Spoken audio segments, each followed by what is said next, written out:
Oi, eu sou a Grazi e esse é o 15 Minutos com a Bíblia. No vídeo anterior, vimos que o rei Davi ordenou que seu filho Salomão fosse seu sucessor.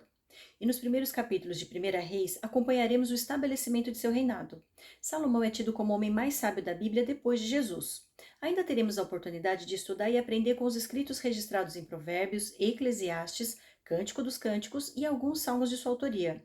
Mas por hora, vamos extrair ensinamentos da vida, dos relacionamentos, das decisões e da conduta de Salomão. Capítulo 2. As instruções de Davi a Salomão. Quando se aproximava o dia de sua morte, Davi deu instruções a seu filho Salomão. Estou para seguir o caminho de toda a terra, por isso, seja forte e seja homem. Obedeça ao que o Senhor, o seu Deus, exige. Ande nos seus caminhos e obedeça aos seus decretos, aos seus mandamentos, às suas ordenanças e aos seus testemunhos, conforme se acham escritos na lei de Moisés. Assim você prosperará em tudo o que fizer e por onde quer que for. E o Senhor manterá a promessa que me fez. Se os seus descendentes cuidarem de sua conduta e se me seguirem fielmente de todo o coração e de toda a alma, você jamais ficará sem descendente no trono de Israel. Você sabe muito bem o que Joabe, filho de Zeruia, me fez. O que fez com os dois comandantes do exército de Israel, Abner, filho de Ner, e Amasa, filho de Jeter. Ele os matou derramando sangue em tempos de paz. Agiu como se estivesse em guerra, e com aquele sangue manchou seu cinto e a sua sandália. Proceda com a sabedoria que você tem, e não o deixe envelhecer e descer em paz à sepultura. Mas seja bondoso com os filhos de Barzilai de Gileade. Admita-os entre os que comem à mesa com você, pois eles me apoiaram quando fugi do seu irmão Absalão. Saiba que também está com você Simei, filho de Gera, o benjamita de Baurim. Ele lançou terríveis maldições contra mim no dia em que fui a Maanaim. Mas depois desse ao meu encontro no Jordão, e lhe prometi, jurando pelo Senhor, que não o mataria à espada. Mas agora não o considere inocente. Você é um homem sábio e saberá o que fazer com ele. Apesar de ele já ser idoso, faça-o descer ensanguentado à sepultura. Então Davi descansou com seus antepassados e foi sepultado na cidade de Davi. Ele reinou 40 anos em Israel, 7 anos em Hebrom e 33 em Jerusalém. Salomão assentou-se no trono de Davi, seu pai, e o seu reinado foi firmemente estabelecido. A primeira coisa que me chama a atenção é o fato de Davi chamar somente Salomão para lhe dar instruções. Digo isso pois antes de morrer, o patriarca Jacó chamou seus 12 filhos e proferiu uma bênção sobre cada um deles. Já no caso de Davi, ele havia tido 6 filhos de 6 diferentes esposas em Hebrom. E quando passou a reinar em Jerusalém, tomou outras esposas e teve mais 11 filhos. Considerando a conduta deles, podemos concluir que ele não tenha sido um pai presente, e no leito de morte também não fez questão de transmitir a ele sua bênção. Apenas Salomão recebeu o legado de seu pai. E a pergunta que me faço é a seguinte: por que Davi teve tantas mulheres e filhos, se no fim da vida estava sozinho, precisando contratar alguém que o amparasse? Creio que a família é o que de mais importante podemos deixar na terra. Mas não se trata de deixar uma prole numerosa ou uma grande herança, mas sim de transmitir um legado. O legado é aquilo que você deixa dentro das pessoas. É o conjunto de experiências, ensinamentos, momentos significativos, enfim, é o reflexo do amor transmitido à família quando em vida. Creio que a morte do rei Davi nos leva a esse tipo de reflexão. Qual é o meu papel na vida do meu cônjuge e filhos? E qual é o impacto que a minha vida está tendo na deles? Pense nisso e analise se está agindo bem. Davi transmite a Salomão instruções claras quanto ao temor do Senhor e o orienta a seguir fielmente todos os mandamentos, decretos, ordenanças e testemunhos descritos na lei de Moisés. E creio que esse tenha sido o principal motivo de Salomão ter construído uma vida tão próspera e bem-sucedida. Durante a maior parte de sua vida, ele foi fiel a Deus e obedeceu aos seus decretos.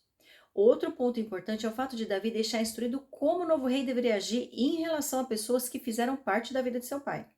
Davi orientou que fosse executada a justiça contra Joabe pela morte de 2 comandantes em tempo de paz. Contra Simei, que amaldiçoou o rei quando fugia de Absalão. Mas Davi também se lembrou daqueles que lhe fizeram o bem, como Barzilai, pedindo que Salomão honrasse seus filhos e permitisse que comessem à mesa do rei. Versículo 13. O reinado de Salomão. Adonias, o filho de Agite, foi até Batseba, mãe de Salomão, que lhe perguntou: Você vem em paz? Ele respondeu: Sim. E acrescentou: Tenho algo para lhe dizer. Ela disse: Fale. Você sabe, disse ele, que o reino era meu. Todo Israel me via como seu rei. Mas as circunstâncias mudaram e o reino foi para o meu irmão, pois o Senhor o concedeu a ele. Agora quero fazer-lhe um pedido e espero que não me seja negado. Ela disse: Fale. Então ele prosseguiu: Peça por favor ao rei Salomão que me dê a sunamita Abisag por mulher, pois ele não deixará de atender você. Está bem, respondeu Batseba. Falarei com o rei em seu favor. Quando Batseba foi falar ao rei em favor de Adonias, Salomão levantou-se para recebê-la e inclinou-se diante dela. Depois assentou-se no seu trono. Mandou que trouxessem o trono para sua mãe e ela se assentou à sua direita. Tenho um pequeno pedido para lhe fazer, disse ela. Não deixe de me atender. O rei respondeu: Faça o pedido, minha mãe. Não deixarei de atendê-lo. Então ela disse: Dê a sunamita Abisag por mulher a seu irmão Adonias. O rei Salomão perguntou à sua mãe: Por que você me pede somente a sunamita Abisag para Adonias? Peça logo o reino para ele, para o sacerdote Abiatar e para Joabe, filho de Zeruia. Afinal, ele é meu irmão mais velho. Então o rei Salomão jurou pelo Senhor: Que Deus me castigue com todo rigor, se isso que Adonias falou não lhe custar a sua própria vida. E agora eu juro pelo nome do Senhor, que me estabeleceu no trono de meu pai Davi, e conforme prometeu, fundou uma dinastia para mim, que hoje mesmo Adonias será morto. E o rei Salomão deu ordem a Benaia, filho de Joiada, e este feriu e matou Adonias. Aqui vemos que Adonias comete um grave erro apenas para tentar satisfazer suas vontades. Note que ele pede para que a sunamita Abisag, que foi como uma concubina de seu pai, fosse dada a ele em casamento. Batseba não foi capaz de enxergar as motivações dele, mas Salomão logo percebeu a sua intenção de desonrar o pai Davi, como Absalão havia feito no passado quando se deitou com as concubinas de seu pai. O rei fica furioso com o pedido do irmão e imediatamente ordena sua execução. Salomão havia sido piedoso com Adonias quando tentou usurpar o reino, mas a trégua estava sujeita à condição de que ele fosse confiável. Mas não foi o que aconteceu. Salomão sabia que se atendesse a esse pedido, estaria abrindo um precedente para que Adonias buscasse também usurpar novamente o trono. Versículo 26. Ao sacerdote Abiatar, o rei ordenou: Vá para Anatote, para suas terras. Você merece morrer, mas hoje eu não o matarei, pois você carregou a arca do soberano, o Senhor, diante de Davi, meu pai, e partilhou de todas as aflições dele. Então Salomão expulsou Abiatar do sacerdócio do Senhor, cumprindo a palavra que o Senhor tinha dito em Siló a respeito da família de Eli. Quando a notícia chegou a Joabe, que havia conspirado com Adonias, ainda que não com Absalão, ele fugiu para a tenda do Senhor e agarrou-se às pontas do altar. Foi dito ao rei Salomão que Joabe havia se refugiado na tenda do Senhor. Estava ao lado do altar. Então Salomão ordenou a Benaia, filho de Joiada: Vá matá-lo. Então Benaia entrou na tenda do Senhor e disse a Joabe: O rei lhe ordena que saia.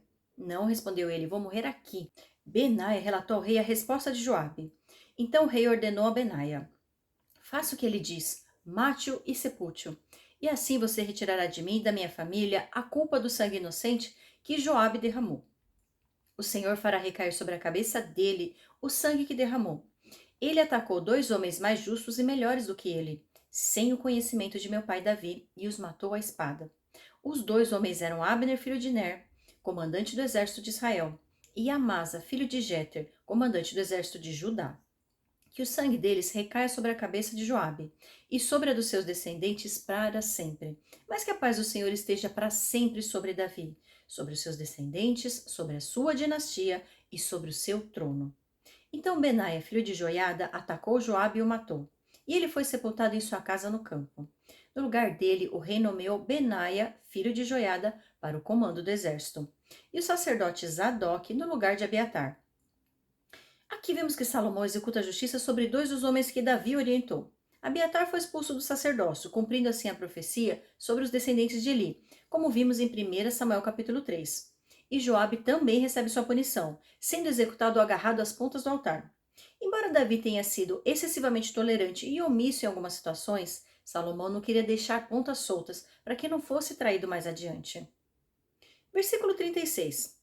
Depois o rei mandou chamar Simei e lhe ordenou: Construa para você uma casa em Jerusalém.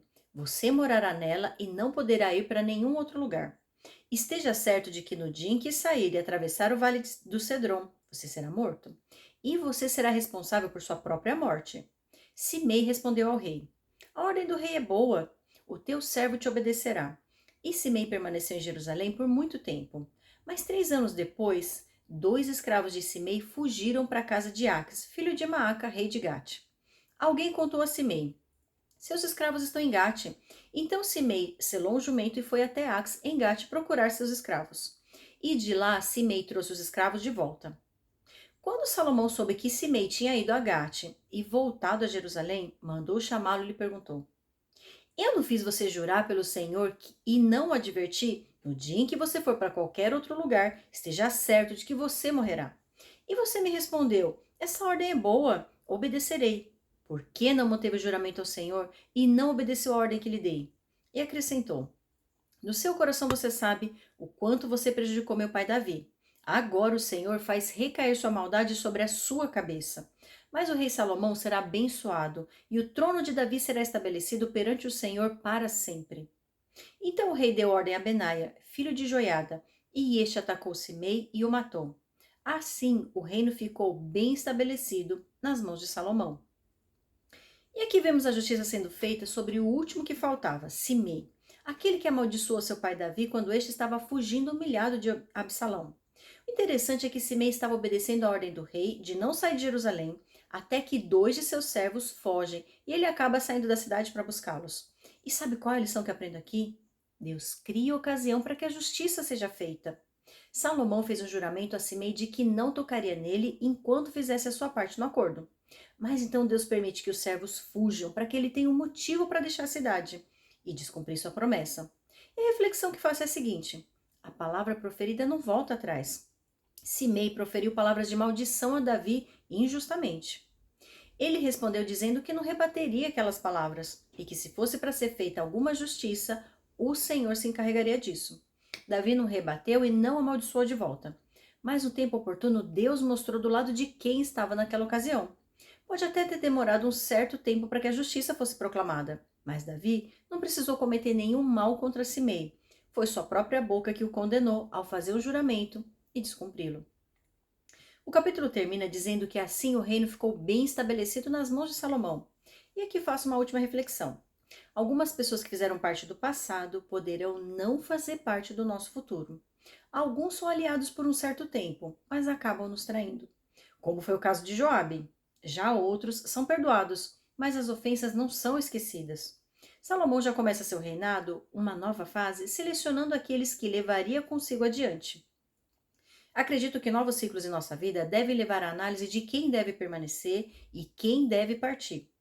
Creio que Salomão agiu com sabedoria e não permitiu que pessoas que não tinham a sua confiança fizessem parte do legado que ele viria a construir. Olhe em volta e reflita se as pessoas que estão hoje ao seu redor ainda fazem sentido. Assim como Ló era um inibidor de propósito de Abraão, pode ser que você também esteja se apegando a pessoas que já deveria ter deixado partir de sua vida. Eu te espero no capítulo 3.